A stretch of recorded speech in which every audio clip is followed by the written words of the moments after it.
Hello, ako po si Kuya Louie at ngayon pag-aralan natin itong Arduino Uno. Let's go!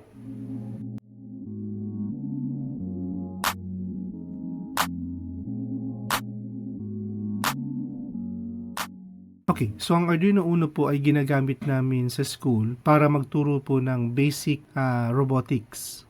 Katulad ng blinking LED, traffic light, line following robot, obstacle avoiding robot, sumo bot at marami pang iba. So hindi tayo gagawa ng mga mala-transformer na robot imposible yun. Pero ito yung pinaka-basic para maintindihan natin yung robotics. Pag-usapan muna natin sandali kung ano nga bang Arduino.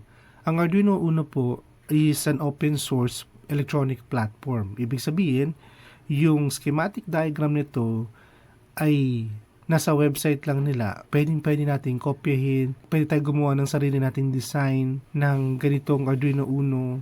No, walang problema, hindi tayo madidemanda. Maging yung software nito na Arduino IDE, libre rin. No, so ganun kabait yung company na gumawa ng Arduino Uno. Mabibili nyo ito sa Lazada na sa 200 to 400 pesos plus. Pero ang suggestion ko po, ganitong uri ng Arduino yung bibilin po ninyo. Hindi po yung ganitong uri ng Arduino. Maraming experience na madali siyang masira. Hindi ko po alam anong reason. Pero ito po ang recommended ko. Yung ganitong itsura, yung merong ganitong processor, ang bibilin po ninyo. Pag-usapan natin yung mga part ng Arduino Uno, yung mga importanteng part lang na kailangan nyo pong malaman. Unahin natin itong chip na to. Microcontroller po ito. Ito po ay 80MEGA32AP. Ang microcontroller na ito yung sinasabi nating puso nitong Arduino board. Kumbaga, sa isang computer, ang pinaka-brain at heart niya ay yung CPU. Ito naman po yun dito sa Arduino board. Yung nga lang, hindi siya kasing lakas ng mga computer katulad ng alam natin. Halimbawa, itong Arduino na ito, 8-bit processor po ito, 32 kilobytes, memory lang po siya, at 16 MHz clock speed. Masabi natin, mabagal siya.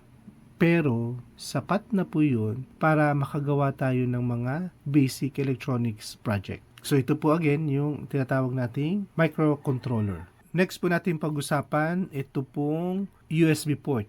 Ito po yung mga cable na standard printer. Yan. So dito ikakabit po yan, tapos ito naman sa laptop or sa computer. So dalawa po yung function po ng ating USB port. Una, para magbigay po siya ng power dito sa Arduino Uno. Kasi ang USB port nagbibigay po siya ng 5 volts. Ikalawa, ito yung paraan para mag-upload po ng data or ng instruction galing sa PC papunta po dito. Dito dadaan po yan. Wala na po siyang ibang dadaanan. Okay? So natin pag-usapan itong maliit na transistor na ito.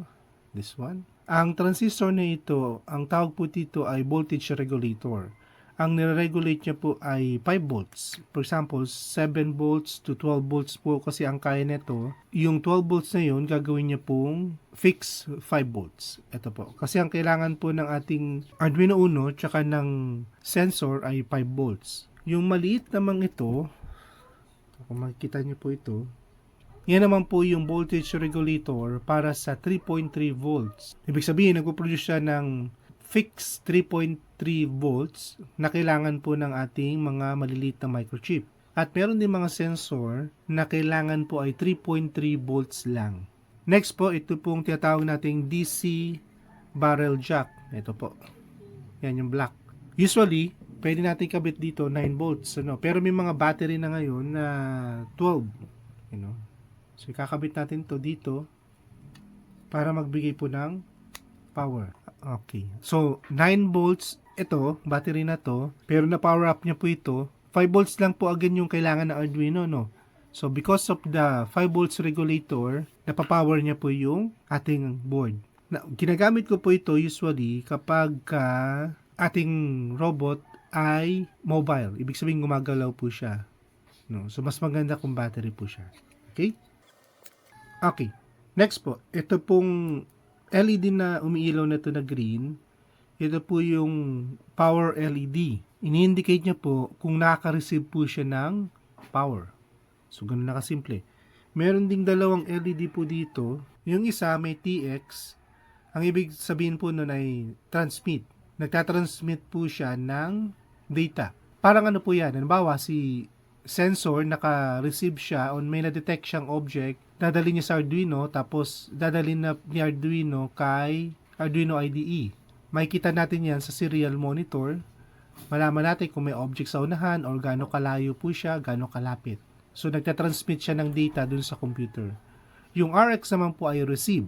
Iilaw po ito kapag yung Arduino IDE code natin nag-upload na tayo dito sa ating Arduino Uno. Next, ito pong reset.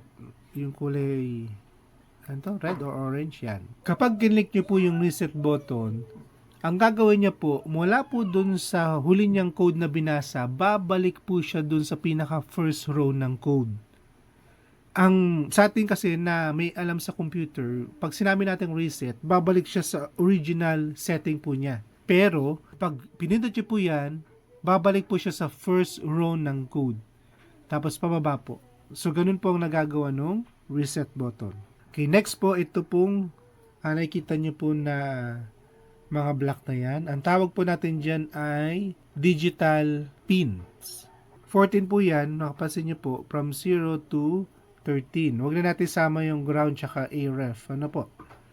Ito po yung tinatawag natin digital I/O. Ibig sabihin, dito po natin ikakabit yung input or output. Ang signal na pinoproduce po nito ay digital.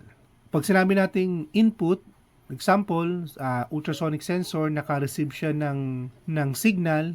So, papasok po dito yung signal. Input po yun. O kaya, kapag yung switch na turn on po yung switch, so may papasok po na voltage, so papasok po yun dito sa ating pin. Ang output naman po, siya naman po yung nagbibigay ng kuryente. For example, nag-connect tayo dito ng LED, iilaw po siya, so nag-out po siya ng voltage. Kaya umilaw po yung LED. So yun po yung output. Makapansin nyo po dito sa digital pins, meron siyang mga parang wave, yung mga wave na yan. 1, 2, 3, 4, 5, 6. Anim po yung kanyang wave. So, ang tawag po doon ay tilde. Yun po yung PWM signal. O pulse width modulated signal. Maganda yung mga motors natin nakakonekta po dun sa PWM signal. So, mas maintindihan pa po natin yan kapag actual na. Next, yung power pin. Ang power pin naman po ay ito. Meron po siyang 3.3 volts, 5 volts, dalawang ground, tsaka isang VIN. Ibig sabihin po ng VIN ay voltage in. Kapag meron kayong eksaktong 5 volts, pwede nyo pong isaksak po dyan. Pwede rin hanggang 12, kaya naman yan. Dadaan din naman yan sa regulator. Now, yung 3.3 na yan, ito yung magpuproduce ng 3.3 volts. Sa isa naman, sa 5 volts, magpuproduce siya ng 5 volts. So, yan po yung power pin po natin. So, next po natin, itong analog pin. Ang analog pin naman po ay, meron siyang 6 pin. Analog po yung signal na pinoproduce. Ang analog input po kasi ay para dun sa mga sensor na ang pinoproduce po ay analog signal. Usually, dito rin ilalagay yung mga potentiometer para makontrol po yung voltage. Now, baka isipin po ninyo, especially yung mga marunong sa electronics, ang mga microcontroller, ang tinatanggap lang nila ay digital signal. Totoo naman po yun. Ang analog input po kasi natin, nakakonekta po yan sa tinatawag nating ADC or analog to digital converter. Ibig sabihin, kino-convert po from analog to digital. Okay, so yun yung mga importanteng part ng ating Arduino Uno. So, mas maintindihan nyo po yan kapag actual na natin itong ginamit. Punta naman tayo sa software o dun sa Arduino IDE or Integrated Development Environment.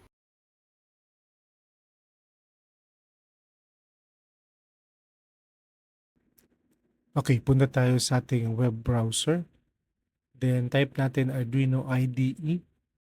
Yan, Arduino software. Then, hanapin po natin yung Arduino IDE 2.3.7. Ito yung latest version habang nirecord ko po yung video na ito. Click download. Depende po sa bilis ng computer at internet nyo po ito. Then, yan. Double click. Yan. Agree. Click yan. Anyone. Next. Agree. Install. Okay, finish. Click po natin. Okay, click allow. So lahat na nakita nyo pong allow, install, click nyo lang po yun. Ibig sabihin po kasi yan, nagda-download po siya ng mga libraries para sa ating Arduino IDE. May mga latest na rin po ng mga libraries na i-install niya po. At huwag din tayo mag-alala, automatic po siyang nagbibigay ng paalala na kailangan natin mag-upgrade or mag-update ng Arduino IDE. Ayan, okay na yan. Okay, close po natin muna ito lahat. Open ulit natin. Ayun, okay na siya. So, testing tayo ng ating Arduino Uno. Pagsamahin natin Arduino Uno tsaka IDE. Okay, so ito yung ating Arduino IDE. Dito tayo magpo-program ng mga code para i-upload natin sa Arduino Uno. Ang Arduino IDE po ay galing sa C++. Okay. So may makikita po kayo dito na void setup and void loop. Ang ibig sabihin po ng setup, kung ano man yung code na ilalagay po natin dito, yun po yung code na hindi natin kailangan baguhin o hindi natin kailangan paulit-ulit. Isang beses lang natin siyang isi-setup. Sa void loop naman, ito yung mga code na kapag nilagay natin dito, paulit-ulit po siya. For example, nasa line 9 tayo, gumawa tayo ng code, type tayo ng code dyan, tapos umabot tayo ng, let's say, line number 21, tapos nag-type tayo ng mga code. Ginagawa po, binabasa po yung line 9, 10 hanggang 21. After po niya mabasa yung line 21, babalik po siya sa line 9. So, paulit-ulit po yun. Yun po ang void loop. Mapapansin niyo po, may makikita kayong black na dot, lumilitaw po dito, indicating na nag-auto-save po ang ating Arduino IDE. Next, makikita natin dito yung sketch_feb7. Ito po yung file name niya. Pwede natin baguhin yan. Click save. Then, let's say, first_code. Okay, nakasave na po siya. Sa Arduino IDE po, bawal po yung may space. For example, ganito po. Ano ba? Save as natin siya. First code. Yan. Let's say, first code. Yan, may space po siya. Pag sinave natin, invalid po siya. So, dapat po talaga walang space. Yung .i ano naman po, yan yung extension name. Halimbawa, pagka picture, di ba? May .jpg, .png, something like that. Pag video naman, .mp4, ayan, yung mga video. So, extension name po ang tawag dyan. So, ang extension name ng Arduino IDE is .ino. So, para maintindihan natin paano yung coding, maglagay po tayo ng mga code. Mag-type tayo ng code. Well, may mga nakasave na pong code dito. Tingnan natin to. Example, yan, basic, blink. Yan. Ito po yung code para sa blinking LED. Gayahin po natin ito. So, dito tayo sa pin mode. Camel case po yan. Hindi ko na di-discuss kung ano po yung camel case. Kayo na lang po mag-search kung ano po yun. So, dito, ang lagay natin 12. Then, output. Tapos, lagyan natin ng semicolon. Ang ibig sabihin po dyan, naglagay po ako sa void setup ng pin mode 12 output. Ibig sabihin, yung number 12 na pin o yung digital pin sa Arduino Uno, yun yung magiging output. Meron dong lalabas na voltage. Ayan yung setup ko. Dito naman tayo sa void loop. Dito, type ko digital write space 12 then high. Lagyan natin ng dito naman, ang digital write, now since yung 12 po ay digital pin at yung write naman, ibig sabihin, magpo-produce po siya ng it's either high or low. Kanina, dito sa pin mode, ang mode po niya, dalawa lang din, input and output. So, pinili po natin dito, output. Sa right naman po, dalawa lang din po ang pagpipilian po ninyo. It's either high or low. So, ibig sabihin na to, yung LED, mag-ano siya, mag-on siya. Bibigyan siya ng 5 volts para mag-on po si LED. Ngayon, lagyan natin ng timer. So, lagyan tayo ng delay 1,000. Yan. Ang delay 1,000 po, ibig sabihin po niyan 1 second. Mag-on po si LED na nakakonekta sa digital 12 po ng 1 second lang. Kaya 1,000 po siya kasi naka-millisecond po siya. Kapag nilagay po natin dito is 4,000, it means 4 seconds. So, gawin natin 1,000 lang. Dito naman, ulitin natin yung digital right, 12 ulit, 12. Ngayon, ang gagawin ko naman po is low. Ang ibig sabihin po niyan, after 1 second na naka-turn on siya, mag-off po siya kasi yung low is off or 0. Gano'ng katagal? So, it will be delay 1,000, 1 seconds din. Sa pagkakataong yan, ikabit na natin si Arduino Uno. So, lalagay ko po yung connector sa Arduino, tapos ko-connect ko po sa ating laptop.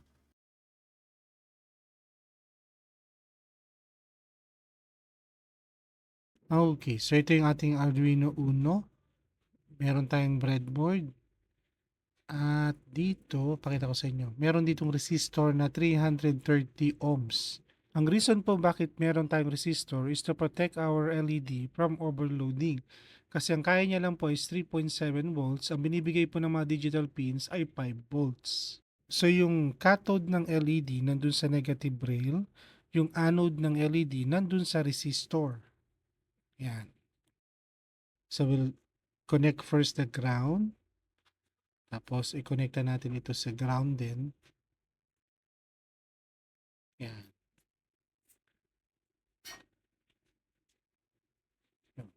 Tapos 12 po yung ating digital pin.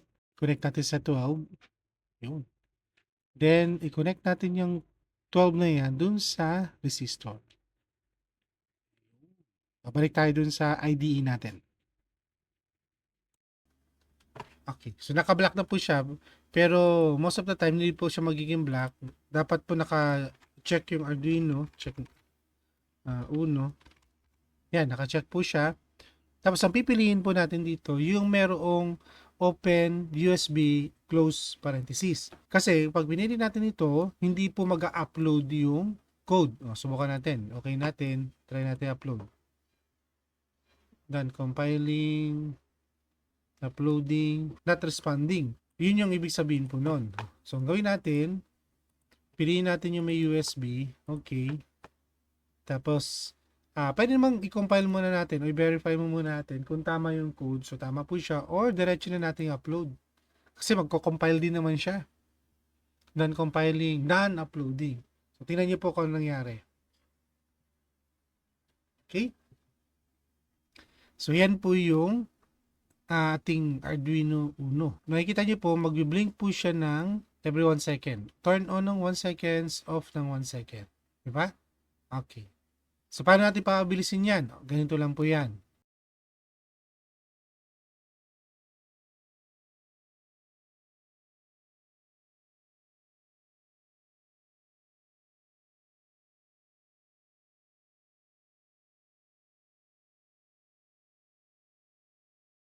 Yan, isa pa lang yan sa pwedeng magawa ng ating Arduino Uno, yung LED blinking. Sa mga susunod na video, gagawa tayo ng mga project gamit itong Arduino Uno natin. Pero paano kung gusto na nating pag-aralan yung Arduino Uno pero wala pa tayong mabili na ganitong pyesa? Sa susunod na video, pakita ko po sa inyo kung paano nyo matututunan ng paggamit ng Arduino Uno kahit wala kayong physical na hawak na hardware na ito. So yun ang next video natin. So maraming salamat po sa panonood. Ingat po tayo lagi.